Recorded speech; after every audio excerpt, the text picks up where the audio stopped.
Welcome to Wanderlust with the Mackenzies. In this video, we're covering 10 things that we wish we would have known before traveling to Switzerland, because when we return, we'll probably do a few things differently. Learn from our mistakes so that you can have a completely unforgettable experience to this stunning country. First, don't rent a car.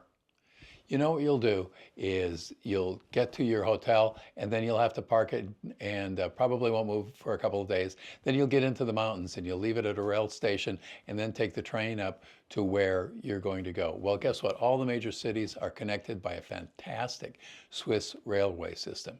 So if you're renting the car, it's idle about 60% of the time, it seems like, and you're paying for parking. Now, so that's one. Two, you don't believe me? You're going to rent a car. Okay, well, we've done it, and so I can understand that. Gives you a lot of flexibility.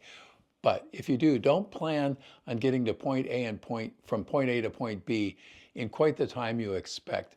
Mountain roads, of course, will stretch things out, and so mileage might not really mean so much as how circuitous the route is between you and your next destination. The other thing is sometimes you don't drive up and down and around mountains, you drive through them in a car ferry.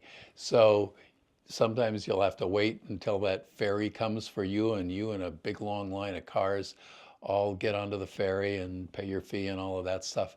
And it just adds time, and it's out of your control. So just know that that's going to happen, and don't set tight deadlines if you are driving. Next, download the SBB app, which is the official Swiss train mobile application, which enables you to buy your train tickets, funicular, cable car rides all online and have an e-ticket instead of having to get a paper ticket. This was helpful to us because in one instance when we were on a hike and we needed to get down the mountain, the station that we were at, the office was closed and we weren't able to buy any because they didn't have a kiosk. The conductor wasn't going to let us on the train, but a number of people weren't able to buy tickets. So he did allow us to board, but asked us to download the app, buy online, and then show him a QR code. So it could be handy so that you don't get stuck in certain places as well. Understanding the transportation system in the mountains and so forth can be kind of confusing. So when in doubt, visit one of the train agents. They are extremely knowledgeable. We had one woman who helped us for over a half an hour kind of work through some scenarios for us and saved us a lot of money. So don't be afraid to use those services as well, because they can be extremely valuable. In addition, as I was saying, that there's a lot of expense to these tickets, we were tracking the cost of hikes that we would take. Often we would have to take 4 different legs of transportation between trains or funiculars or cable cars. And on average, it was costing us about $45 per person without any discount. So another thing we would recommend is to consider looking at the discount options in Switzerland, which is the Swiss Pass or the half fare card. The Swiss Pass is likely a good value if you are doing some extensive train travel around Switzerland. That train is covered. It's a lot more expensive up front. We had rented a car, which we discovered was a mistake, versus getting a rail pass. So we got the half fare discount instead, which enabled us to get half fare costs for all of our transportation, which did end up saving us quite a bit of money. So we were glad, and this is what a train agent helped us calculate so that we could understand that upfront cost would be well under whatever our savings was going to be. All right, another tip. You're going to travel all over Switzerland, and there are many languages spoken.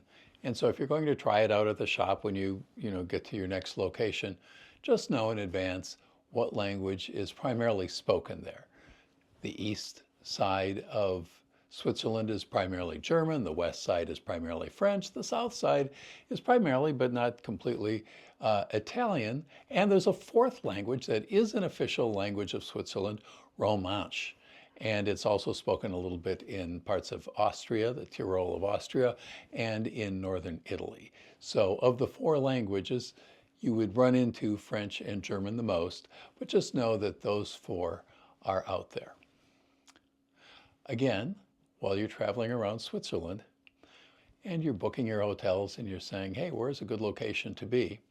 It turns out that not every place is beautiful. There are some industrial cities, there are some, the mountains way off in the distance, but where you are might be kind of flat and featureless and maybe not so beautiful. So just take a look at some photos when you're checking out where you plan to stay. Another is pack for a range of weather. We would start our day out in 80-degree weather wearing shorts and t-shirts, and we would end up at some mountaintop where it was below freezing with snow, wearing long sleeves and puffy coats with hats and gloves. So just know that you are going to need a variety of clothes to match the different weather conditions depending on where you visit. Also, Switzerland uses the Swiss francs for a currency. They do not use the euro. We discovered that we didn't need cash at all. We used our credit cards our entire visit, so I wouldn't worry about hitting an ATM or going to an currency exchange. In addition, it's 220 volt in Europe, also in Switzerland, but they use a type J plug, which is this angular, I don't even know, it's an angular shaped plug with 3 prongs.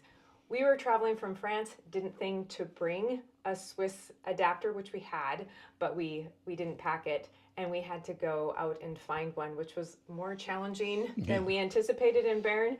A lot of places kind of looked at us funny when we were asking about adapters, so just be aware that you bring the right voltage adapter. All right, another one. It's a little pricey in Switzerland. You're going on vacation. You're in Switzerland. It's not a big surprise, but just be aware that restaurants are going to be a little expensive, maybe, $70 per couple on kind of a straightforward, not fancy dinner. Parking's expensive. The trains are expensive. The hotels are expensive. Just be prepared to enjoy yourself and understand that fee fatigue may hit you, and there are ways to mitigate that, I suppose. And whatever works for you will be fine, of course. Because our final recommendation, but what I'd like to say, is that allow enough time.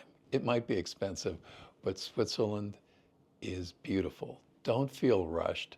Some places you'll want to be there maybe longer than you thought. So if you're sort of bargaining with yourself when you're setting up your vacation, stay that extra day in that place. And then in the next place, an extra day there might be nice too. You won't regret it.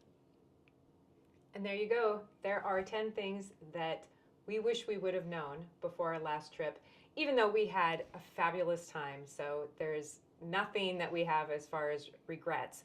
But when we return, and we will take some different actions like not renting a car. Thanks for watching. Yeah, this is Wanderlust with the Mackenzies. Tell your friends. And happy travels. Check out our series of videos on Switzerland, starting with these quick tips on visiting Bern.